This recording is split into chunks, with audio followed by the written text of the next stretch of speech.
بسم اللہ الرحمن الرحیم والصلاة والسلام على سید المرسلین سیدنا و مولانا محمد وعلى آلہ واصحابہ اجمعین۔ میرے لیے بڑی خوشی کی بات ہے کہ بس میں شیخ الہند گوجرانوالا کی طرف سے مجھے یاد کیا گیا، اور اس سے زیادہ خوشی مجھے اس پر ہے کہ ہمارے اکابر رحمہم اللہ، جن کی زندگی جناب رسول اللہ صلی اللہ علیہ وسلم کی قدم بقدم اتباع میں گزری ہے، ان حضرات کی زندگی کو یاد کر کے امت کے سامنے پیش کرنے کا آپ نے سلسلہ قائم فرمایا ہے۔ حضرت نانوتوی رحمۃ اللہ علیہ اور پھر اس کے بعد حضرت شیخ الہند رحمۃ اللہ علیہ کی زندگی کے سلسلے میں دو مواقع آپ نے امت کے سامنے پیش کیے ہیں۔ حضرت نانوتوی رحمۃ اللہ علیہ کا جو مقام ہے وہ اپنے ہم زمانہ لوگوں کو سامنے رکھیے تو بہت بلند اور بہت عظیم مقام ہے۔ اس کا بہت بڑا بین ثبوت دارالعلوم دیوبند آج دنیا کے اندر رشد و ہدایت کا منارہ ہے، اور نسبت حضرت نانوتوی رحمۃ اللہ علیہ کی طرف ہے۔ پھر ان کے خدام میں ان سے تعلیم یافتہ، ان کی تربیت میں رہے ہوئے حضرت شیخ الہند رحمۃ اللہ علیہ کی زندگی ایک انوکھی زندگی ہے۔ اس چیز پر توجہ کرنی چاہیے کہ اپنے علم کو دوسروں کی طرف منتقل کرنا یہ کسی عالم کا بہت بڑا کمال ہے جو اللہ کسی کو عطا فرماتا ہے۔ حضرت شیخ الہند رحمۃ اللہ علیہ اس وصف کے اندر خدا داد صلاحیت کے حامل تھے۔ بہت کم لوگ ایسے ملتے ہیں جو اپنے علم کو اس طرح اپنے شاگردوں کے اندر پیش کر پاتے ہیں، اور ان کی زندگی پر ان کا علم و عمل اثر انداز ہوتا ہے جتنا حضرت شیخ الہند رحمۃ اللہ علیہ کا تھا۔ ایک فرد، لیکن اس کے شاگردوں کو آپ دیکھیے، حضرت شیخ الہند رحمۃ اللہ علیہ کے شاگردوں میں بہت باکمال افراد پیدا ہوئے۔ علوم کے اندر مہارت رکھنے والے مولانا انور شاہ کشمیری رحمۃ اللہ علیہ نے بھی جو کچھ حاصل کیا وہ حضرت شیخ الہند رحمۃ اللہ علیہ کی تربیت میں رہ کر حاصل کیا۔ حضرت تھانوی رحمۃ اللہ علیہ جو مجدد ملت ہیں، انہی کے سامنے زانوِ تلمذ طے کرتے کرتے مجدد ملت بن گئے۔ حضرت مدنی رحمۃ اللہ علیہ جو ایک ایسے خاندان کے فرد تھے جس کو کوئی جانتا بھی نہیں تھا، لیکن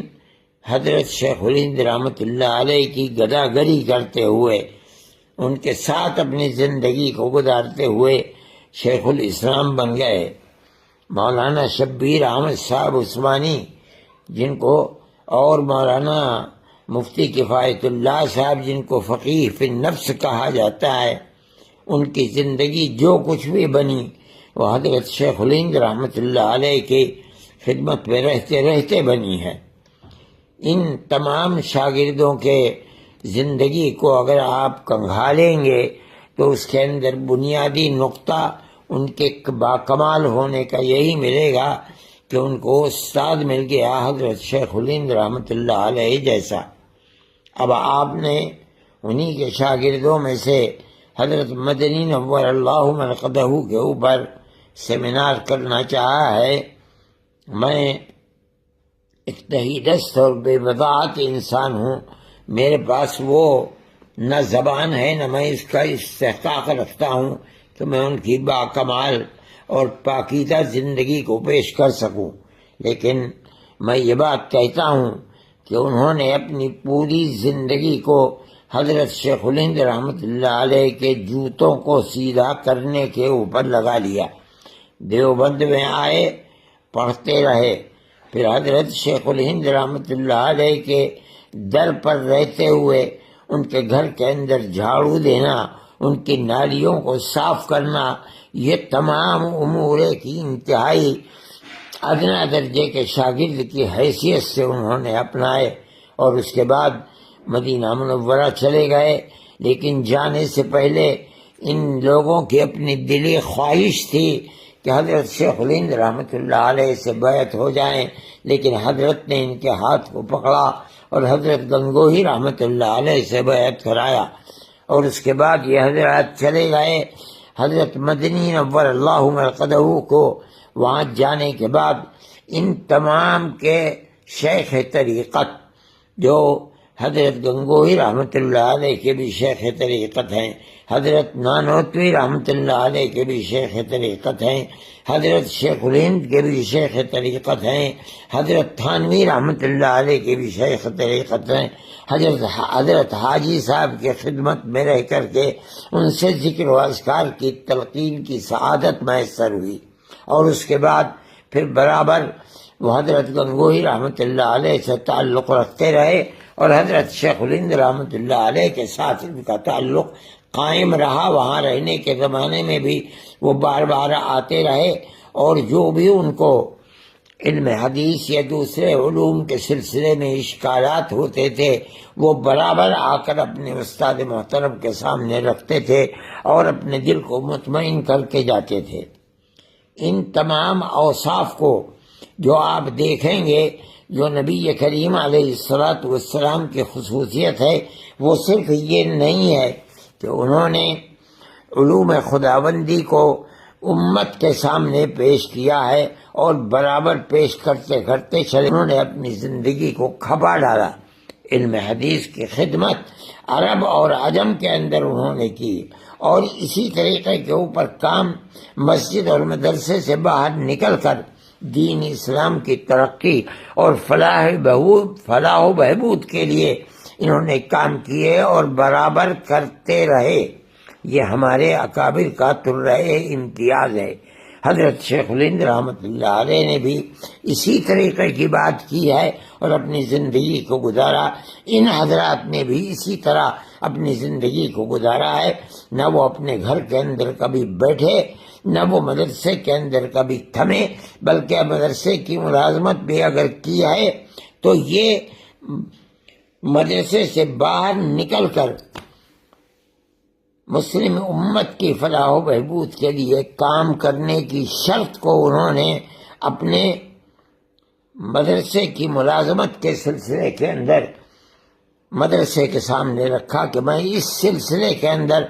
مدرسے کا تابع نہیں رہوں گا، بلکہ مجھے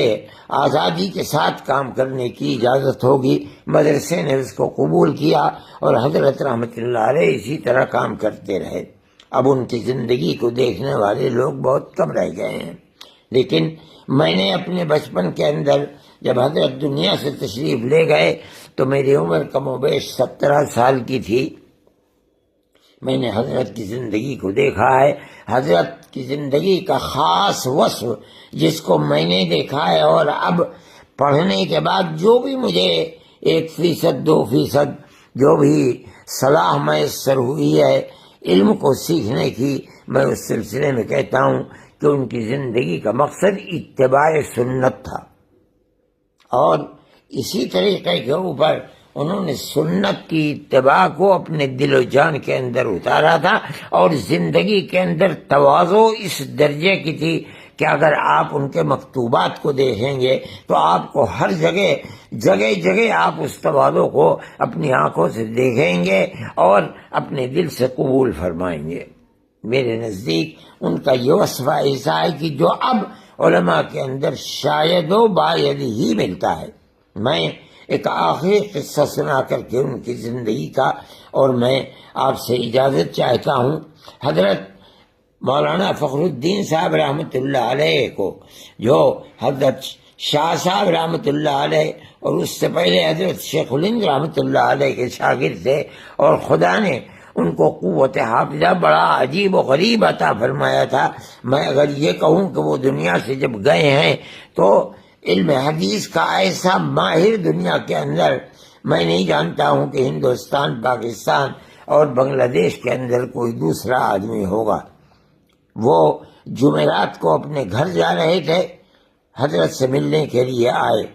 اور حضرت کا انتقال جمعرات ہی کو اسی دن ہوا ہے۔ مجھے حضرت نے ایک خط دیا کہ یہ خط لکھ لو۔ میں وہیں جہاں حضرت آرام فرما رہے تھے اس کے برابر میں بیٹھا ہوا تھا اور وہ خط لکھ رہا تھا۔ مولانا سے بات کرتے کرتے مجھے رونے کی آواز آئی، بچوں کی طرح سے ہچکیوں کے ساتھ۔ میں اٹھ کر کے گھبراہٹ کے ساتھ آیا اور آ کر کے دروازے پر میں کھڑا ہو گیا تو حضرت رو رہے تھے اور یہ کہتے تھے کہ مولانا اب میں اتباع سنت نہیں کر پاتا ہوں۔ اتباع سنت اپنی بیماری کی وجہ سے کھڑے ہو کر نماز پڑھنا، نماز کے اندر ان کیفیات کو ملحوظ رکھنا جو حضرت انتہائی لاچارگی کے عالم میں نہیں کر پا رہے تھے، اسی کے سلسلے میں ہچکیوں کے ساتھ رو رہے تھے، اور چند گھنٹوں کے بعد اس دن انتقال ہو گیا آپ کا۔ میں یہ کہتا ہوں کہ ان اکابر کی زندگی کو دنیا کے سامنے پیش کرنے کا اصل مقصد ان کی زندگی کو اپنانا ہے۔ اس لیے آپ یہ کام کر رہے ہیں، بڑا بہترین کام ہے۔ اس کی کوشش کیجئے کہ جو سننے والے آپ کے اس اجلاس کے اندر شریک ہوں، ہمارے ان اکابر کی سنت کی اتباع کرنے والی زندگی ان کے سامنے پیش کریں، اور اس زندگی کے مطابق اپنی زندگی کو بنانے کی لوگ کوشش کریں، اس کی ہدایت کریں۔ میں دعا کرتا ہوں کہ اللہ تعالیٰ آپ کے اس اجلاس کو قبولیت سے سرفراز فرمائے، اور جو مقصد ہے اس مقصد کے اندر اللہ کامیابی عطا فرمائے۔ وآخر دعوانا ان الحمد للہ رب العالمین۔